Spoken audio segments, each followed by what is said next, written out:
Hey everybody, welcome back to my Bake Like a Pro YouTube channel. In today's really fun video, we're going to be revisiting a very popular video that's on my YouTube channel, and that is my chocolate mud cake recipe. In today's video, we're going to be making a mini version. An important note about my recipe today, every single ingredient that you see here has been measured out exactly to the gram. I have rounded off the ingredients the best I can so that I incorporate everyone. So if you're using cups and teaspoons and tablespoons, you can also do this recipe super easily at home as well. So with that said, let's go through each ingredient. We're going to need 63 grams of salted butter, and that is equal to exactly 2.2 ounces. 45 milliliters of brewed coffee, that is also equal to exactly 45 grams or 3 tablespoons. 63 grams of dark chocolate, and that is equal to exactly 2.2 ounces. 100 grams of granulated white sugar, this is equal to half a cup or 125 milliliters. 1 egg, and I always use large eggs in every single recipe that you'll find on my YouTube channel.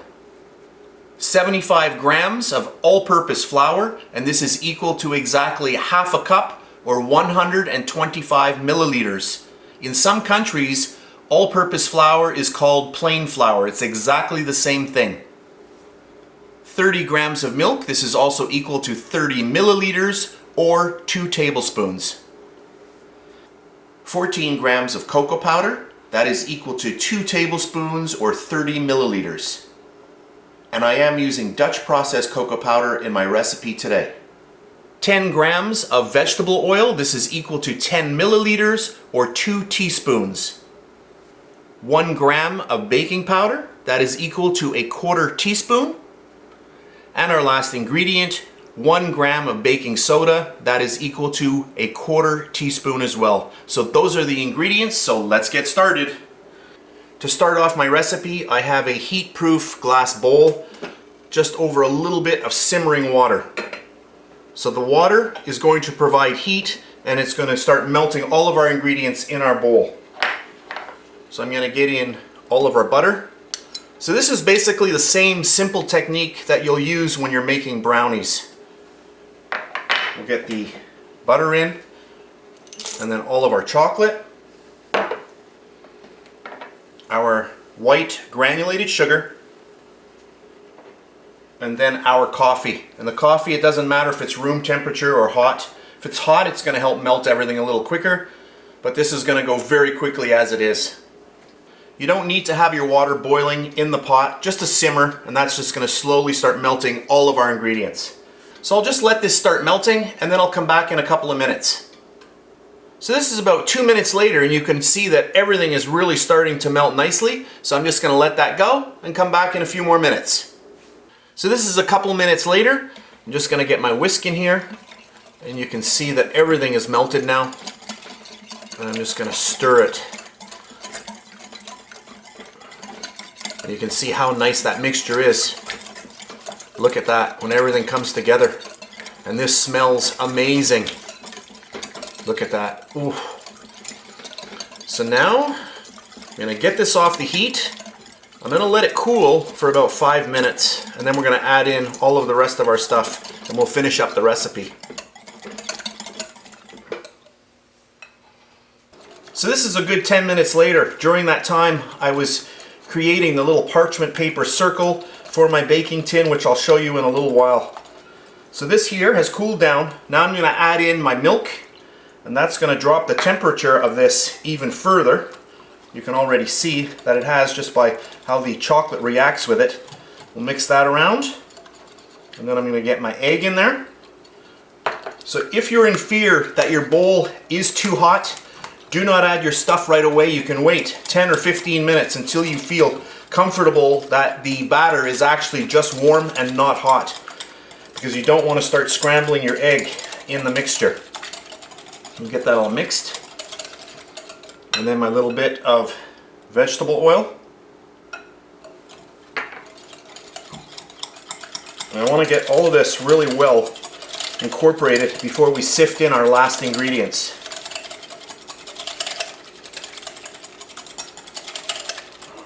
Okay, that's good. So I always like to sift, so I'm going to get my all-purpose flour, cocoa powder, baking powder, and baking soda. And then let's just get all of that in there. Grab the back of a spoon and then just push all of that through.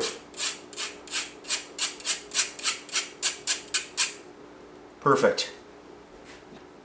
I'm going to grab my whisk one last time and just give this a little bit of a stir. And if you don't have a whisk and you have an electric mixer, you can use that as well. And I do have my oven set to 300 degrees Fahrenheit. It is a lower oven than you usually bake a cake at, but since this is a mud cake, I don't want it drying out. That 350, that extra 50 degrees will dry out the cake before it's actually baked in the middle. So you want a lower, more gentle heat.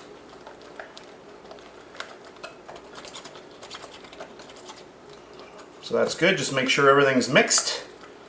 And now we are ready to fill our tin. For today's video, I have decided to use a 5-inch diameter by 2-inch high baking tin. And I am using a little bit of parchment paper on the sides because this cake does tend to rise up while it's baking.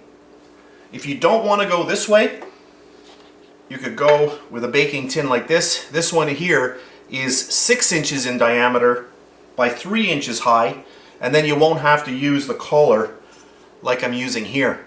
But I do want my cake a little bit smaller and I want it a little bit higher, so that's the one I've opted for today. So again, this is the mini version of my chocolate mud cake.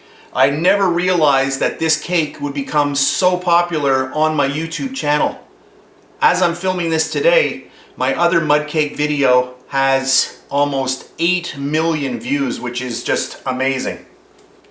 So we're going to get all of the batter right into here. And I do have a piece of parchment paper on the bottom as well.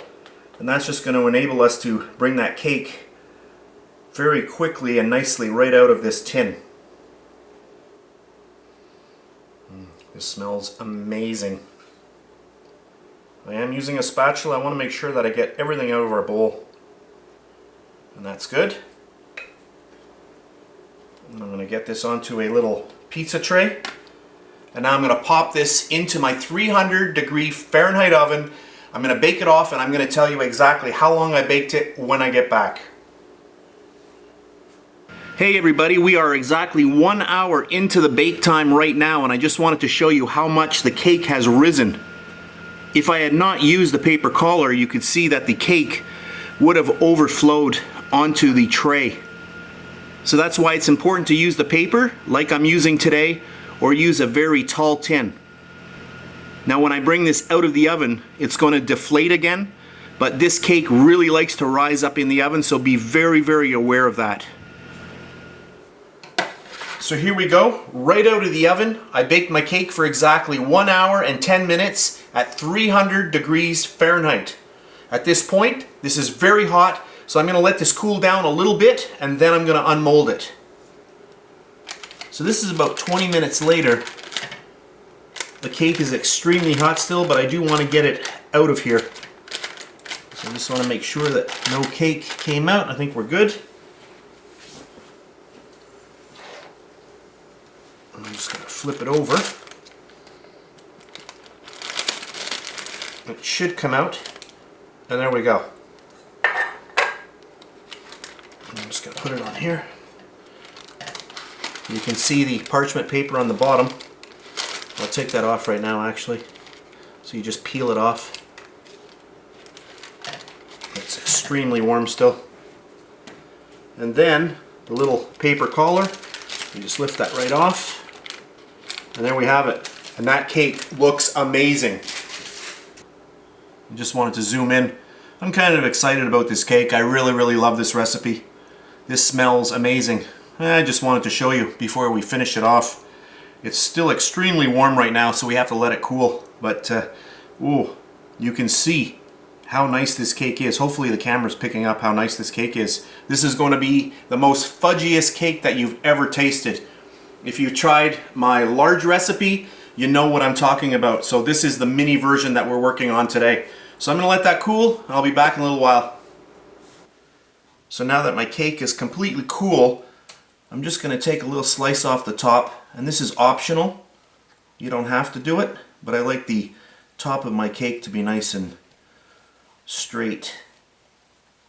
I'm using a serrated knife, which always makes a nice cut. And just clean that up a little bit.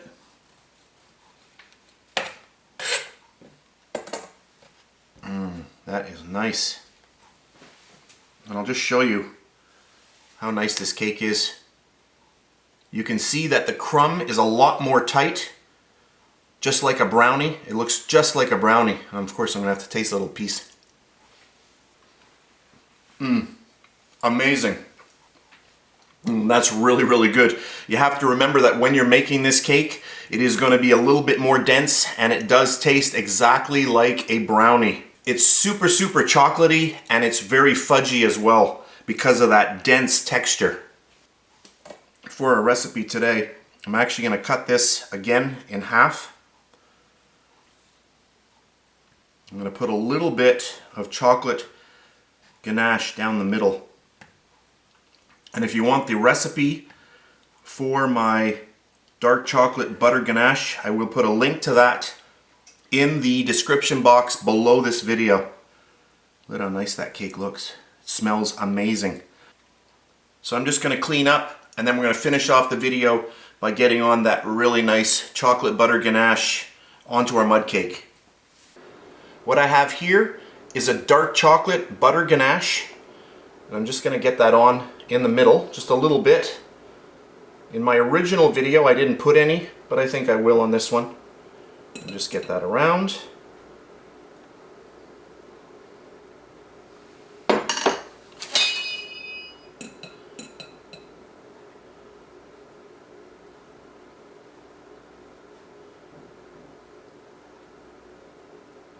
That's good. And then we'll get our top piece on.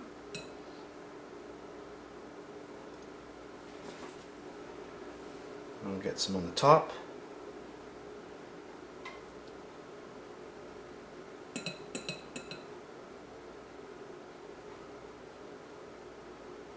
And I'm not worried about how much I'm putting on. I'm just going to let it drip all the way over the sides. I can reuse this.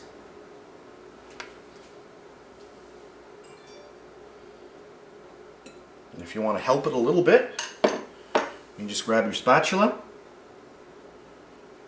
and just give it a little push back and forth.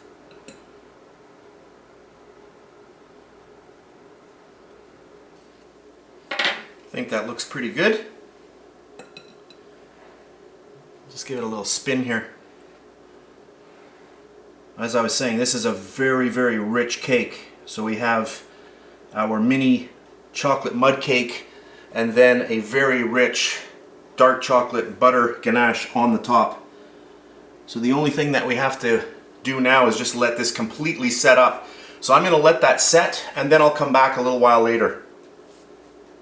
So this is about a half an hour later. I put my cake in the fridge just to quickly chill it down, just so that everything would set up so that we could cut into it now. And that's what I'll do. Ooh.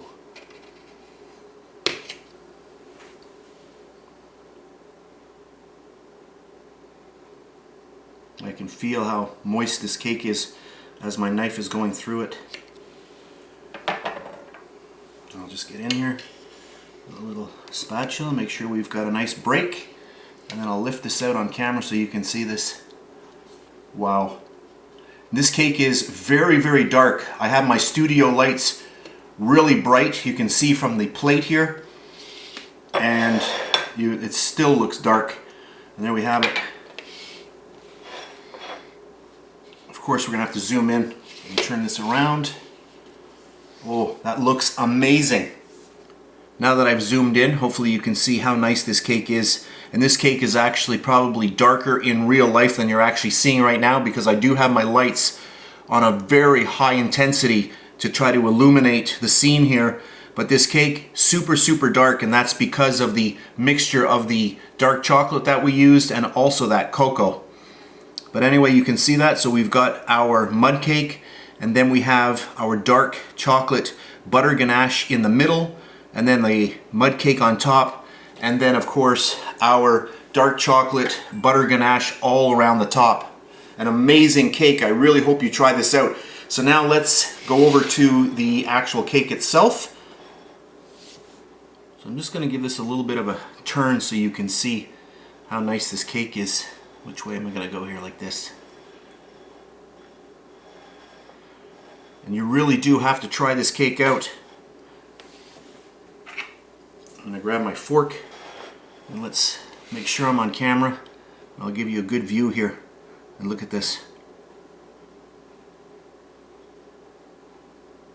So this is basically a fudge brownie in a cake. That is amazing.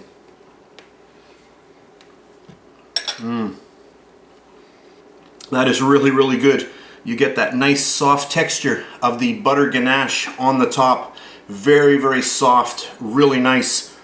And then that brownie texture in the middle. I can't say enough about this chocolate mud cake. I really do hope that you try it out. With almost 8 million views on the normal size one that I have on my YouTube channel, I thought that I would have to make a mini version because I did have so many people wanting to have a smaller cake, and here we have it. So that's it for today's really fast video. I hope you enjoyed it. If you did, please give me a thumbs up, subscribe if you wish. If you're on Facebook, you can check me out at facebook.com/BakeLikeAPro. Try this out, you're going to love it.